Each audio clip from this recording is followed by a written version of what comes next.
नाशिक खबर न्यूज, जनतेचे हक्काचे व्यासपीठ।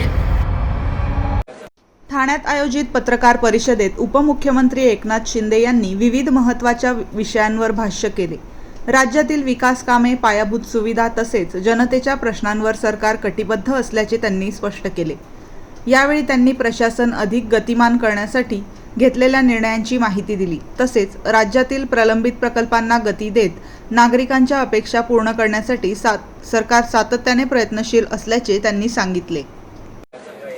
वळलं पाहिजे आणि यामधून जे काही रासायनिक खतं वापरण्याचं प्रमाण जे आहे हे कमी झालं पाहिजे।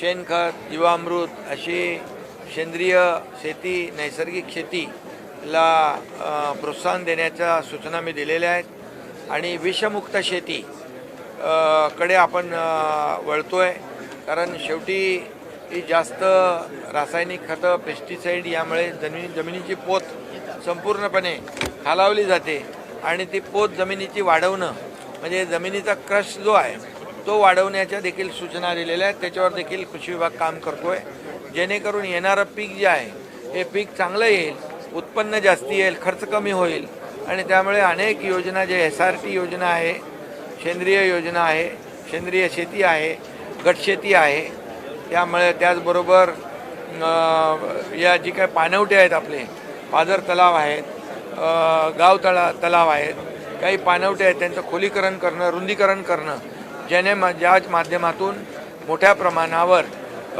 उन्हाळ्यात देखील आपल्याला शेतकऱ्यांना भाजीपाला करता येईल आणि त्यायोगे जास्तीत जास्त त्यांना शेतकऱ्यांना फायदा होईल। भात शेतीमध्ये यांत्रिकीकरणाचा वापर जास्त केला पाहिजे भात लावणीसाठी, कारण आता मजूर आपल्याला माणसं कमी मिळतात, त्यामुळे त्याचा परिणाम देखील शेतीवर होतो आणि त्यावर देखील सूचना आम्ही दिलेल्या आहेत। आणि त्याचबरोबर माझी वसुंधरा भागवत काका आहेत, नाम फाउंडेशन आहे, जलतारा आहे, त्याचबरोबर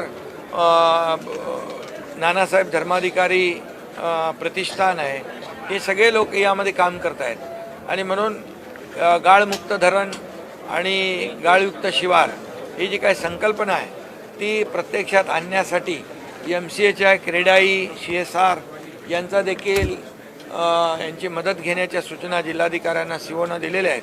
त्यामुळे त्याचा देखील फायदा होईल आणि इथल्या शेतकऱ्यांना त्याचा फायदा होईल। त्याचबरोबर आता सुरण लागवड, मागच्या वर्षी आम्ही सुरण लागवड आपली कतोरे आम्ही चर्चा झाल्यानंतर सुरण लागवडीचं देखील मोठ्या प्रमाणावर त्याची व्याप्ती आपण वाढवतोय। आज 150 शेतकऱ्यांना कंद वाटप देखील केलेलं आहे। सुरणमधून जास्ती पैसे मिळतात। त्याचबरोबर काळी मिरी जी आहे त्याची लागवड झाली पाहिजे, सोनचाफ्याची लागवड झाली पाहिजे, भेंडी आपली एक्सपोर्ट होते त्याची मोठ्या काळी मिरी त्याची मोठी प्रमाणावर एक्सपोर्ट होतो, त्यामुळे काळी मिरी हा एक बोनस क्रॉप म्हणून देखील त्याच्याकडे पाहिलं पाहिजे। आणि बांबू लागवड जी आहे मोठ्या प्रमाणावर केली पाहिजे, त्याच्या बांबूचे बाय प्रॉडक्ट जे आहेत त्या व्हॅल्यू ॲडिशन झालं तर शेतकऱ्यांना जादा पैसे मिळतील। मोगरा आहे इथे सोनचाफा आहे, या सगळ्यातून देखील शेतकऱ्यांना जादा पैसे या ठिकाणी मिळतील।